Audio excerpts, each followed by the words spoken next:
BSc part third के dear student, hello. आज का टॉपिक है केमिकल काइनेटिक्स एंड कैटालिसिस, रासायनिक बलगतकी एवं उत्प्रेरण। जैसे कि आप 12th क्लास में पढ़ के आए हैं केमिकल काइनेटिक्स के बारे में, उसी से हम आगे स्टार्ट करेंगे। कुछ डेफिनेशंस हैं, किस जो इसका स्कोप है कि केमिकल काइनेटिक्स का क्या उपयोग है, क्या हम यहाँ पे पढ़ेंगे बीएससी पार्ट थर्ड ईयर में, हमें क्या यूटिलाइजेशन है इसका। जैसे कि हम पिछली बार पढ़े हैं, फिजिक्स में भी पढ़ा है हम लोगों ने, एक चैप्टर हुआ करता था काइनेटिक्स, और काइनेटिक्स में अध्ययन करते हैं कि किसी फोर्स के द्वारा, बल के द्वारा कितना मूवमेंट हुआ है उसका स्टडी करते हैं, उसकी काइनेटिक एनर्जी कितनी बदलती है, मोमेंटम में क्या चेंज आता है, ये सब हम जो पढ़ते हैं काइनेटिक्स में पढ़ते हैं। केमिकल काइनेटिक्स का तात्पर्य यहाँ पर यही है कि जिस तरह से फिजिक्स में एक ड्राइविंग फोर्स होता है, फोर्स लगाते हैं, उसी तरह से यहाँ पे केमिकल काइनेटिक्स में भी एक रिएक्टेंट में इस तरह का नेचर होता है कि वो लेस स्टेबल से मोर स्टेबल में जाकर के बदलना चाहता है।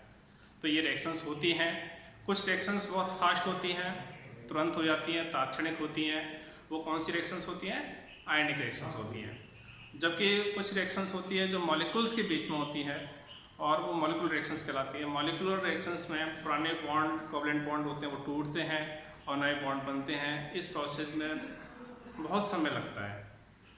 तो कुछ रिएक्शंस जो होती हैं बहुत फास्ट होती हैं, जो कि आयनिक रिएक्शंस होगी, और जबकि आणविक अभिक्रियाएं जो होती हैं वो बहुत ही मंद गति से होती हैं, धीमी गति से होती है। उसका कारण क्या है कि पुराने बॉन्ड टूटते हैं और नए बॉन्ड बनते हैं, क्योंकि मॉलिक्यूलर रिएक्शंस में एक एक्टिवेशन एनर्जी चाहिए मॉलिक्यूल को। वो एक्टिवेशन एनर्जी को एक्वायर करने में समय लगता है। उसके बाद रिएक्टेंट मॉलिक्यूल है वो प्रोडक्ट में बदलता है, और इस प्रोसेस में समय लगता है। इसलिए इनकी हम जो मंद गति की अभिक्रियाएं हैं उनको हम इस चैप्टर के अंतर्गत हम स्टडी करते हैं।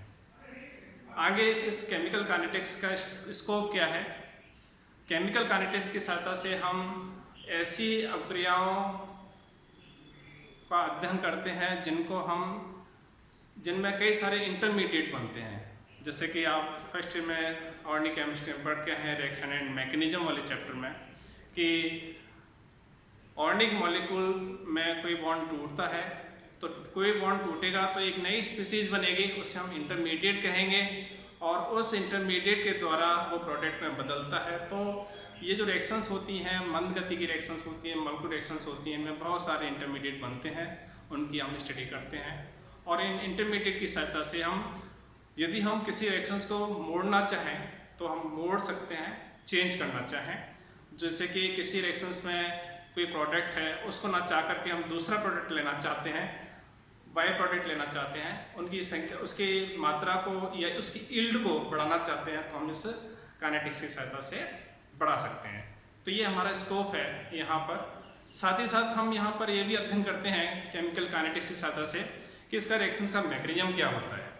जैसे कि रिएक्शन एंड मैकेनिज्म वाले ऑर्गेनिक वाले चैप्टर में आपने पढ़ा है कि रिएक्शंस जो होती हैं वो मंद गति की होती हैं, इंटरमीडिएट बनते हैं, और इंटरमीडिएट की सहायता से इंटरमीडिएट को पहचान करके हम रिएक्शंस का मैकेनिज्म प्रस्तावित कर सकते हैं, ज्ञात कर सकते हैं। तो ये इसके उपयोग हैं केमिकल काइनेटिक्स के, जो कि हम यहाँ पे पढ़ेंगे। जैसे कि हमने पिछले सालों में पढ़ा है, फर्स्ट में ही पढ़ा था SN1 एंड SN2 मैकेनिज्म। तो SN1 मैकेनिज्म में जब रिएक्टेंट प्रोडक्ट में बदलता है, यदि रिएक्टेंट यहाँ पर कैसा है, स्टीरियो आइसोमर है, ऑप्टिकल आइसोमर है, तो बनने वाला जो प्रोडक्ट होगा SN1 मैकेनिज्म में वो रैसिमिक मिक्सचर होगा।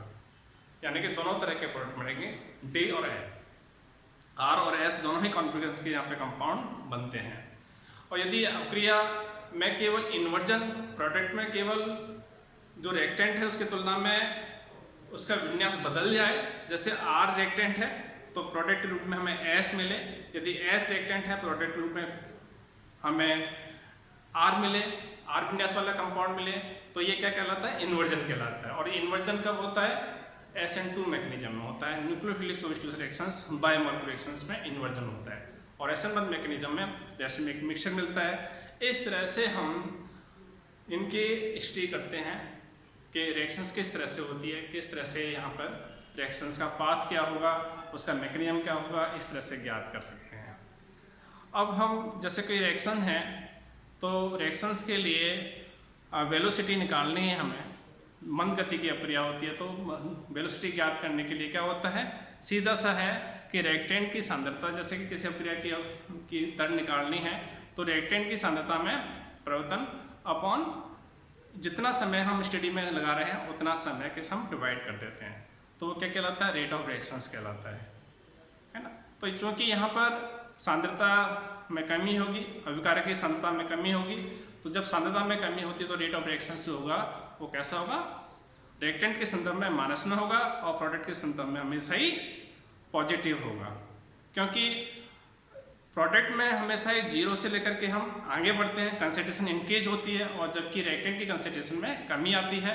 जैसे कि ये ग्राफ में आपको दे रखा है कि यहाँ पर कंसंट्रेशन और टाइम के बीच में ग्राफ खींचते हैं, तो यहाँ पर जो रिएक्टेंट है जो मैक्सिमम था वो धीरे धीरे टाइम के हिसाब से डिक्रीज होता जाता है, और प्रोडक्ट है वो टाइम के हिसाब से इंक्रीज होता जाता है। तो इस तरह का हमें जो है देखने को मिलता है ये diagram.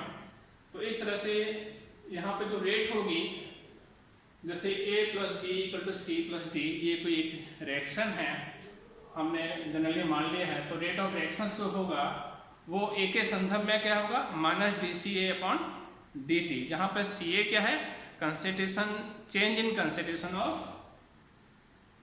Reactant A and dt is the time. तो यहाँ पे हमने क्या निकाला है, तात्क्षणिक, क्या निकाली है, तात्क्षणिक अप्रक्रिया का वेग निकाला है, तो -dCA/dt ये इंडिकेट कर रहा है कि यहाँ पर A की कंसंट्रेशन में कमी हो रही है। इसी तरह से यहाँ पर B की कंसंट्रेशन में भी कमी होगी, जबकि C के संदर्भ में और D के संदर्भ में यहाँ पर रेट की इंक्रीज होगी, है ना। तो इस तरह से हम यहाँ पे दर्शाते हैं, ये पॉजिटिव होता है। तो ये रेट ऑफ रिएक्शंस है वो इस तरह से हम यहाँ पर ज्ञात करते हैं। यदि यही रेट ऑफ रिएक्शंस में स्टोइकियोमेट्री के साथ दे रखा है, इनके स्टोइकियोमेट्री के साथ दे रखा है, जैसे कि 2A + B प्रोडक्ट के रूप में हमें 3C + D मिलता है, तो ये बैलेंस इक्वेशन है। और यहाँ पे 2 का मतलब क्या है, इसकी स्टोइकियोमेट्री है कि यहाँ पे 2 A के मॉलिक्यूल अप्रक्रिया में भाग लेते हैं और 3 मॉलिक्यूल यहाँ पे C के बनते हैं। तो यहाँ पर अप्रक्रिया का जो वेग होगा वो अप्रक्रिया का वेग में जो उनके जो स्टोइकियोमेट्री है उससे हम डिवाइड कर देते हैं। जब भी हम अप्रक्रिया का वेग निकालेंगे तो उसका स्टोइकियोमेट्री से हम क्या करते हैं, डिवाइड कर देते हैं। जैसे कि यहाँ पर A की स्टोइकियोमेट्री यहाँ पर 2 है तो 2 से डिवाइड कर देते हैं, और यदि यहाँ पे जैसे कि C की स्टोइकियोमेट्री 3 है तो 3 से डिवाइड कर देंगे, और साइन वही रहेगा, रिएक्टेंट का हमेशा नेगेटिव रहेगा और पॉजिटिव हमेशा ही प्रोडक्ट का रहेगा। तो इस तरह से यहाँ पर साइन जो है रहते हैं। अब यदि कई बार क्या होता है कि रेट ऑफ रिएक्शंस तो इस तरह से हम निकाल सकते हैं, ये रिलेशन होता है, लेकिन इसी इक्वेशंस में यहाँ पे पूछा जाए कि A के डिकम्पोज होने की दर क्या होगी, A के डिकम्पोज की दर क्या होगी, तो वो क्या कहलाएगी, -dCA/dt।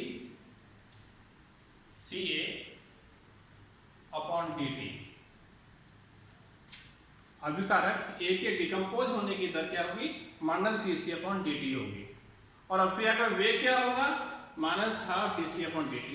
ऐसे ही अप्रक्रिया में C के बनने की दर क्या होगी, तो अप्रक्रिया में C के बनने की दर क्या होगी, ये हम कैसे निकालेंगे, dCC/dt, ये अप्रक्रिया बनने की दर होगी।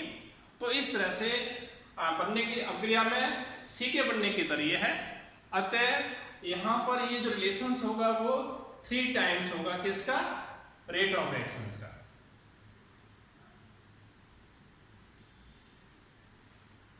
तो यहाँ पर रिलेशंस क्या होगा, C के बनने की दर 3 times of rate of the reactions, ऐसे ही A के डिकम्पोज होने की दर क्या होगी, 2 times of rate of reactions. तो इस तरह से इनके बीच में रिलेशंस है। इन पे कई बार क्वेश्चंस पूछा जाता है, एग्जाम में आता है, न्यूमेरिकल्स भी आते हैं, जो कि आपको ये कंसेप्ट क्लियर करना है कि किस तरह से इनके डिकम्पोज या बनने की दर और अभिक्रिया वेग में क्या संबंध होता है, ये हमें ज्ञात करना है। आगे कुछ रिएक्शंस जो हैं कि ये जो इस तरह से हम दे देते हैं रेट ऑफ रिएक्शंस, जैसे यहाँ पर DACA/dt माइनस में है, ये किसके कंसेंट्रेशन, ये पी वागे का नियम है, द्रव्यमान अनुपाती का नियम है कि इनकी जो दर है अभिक्रिया में सी के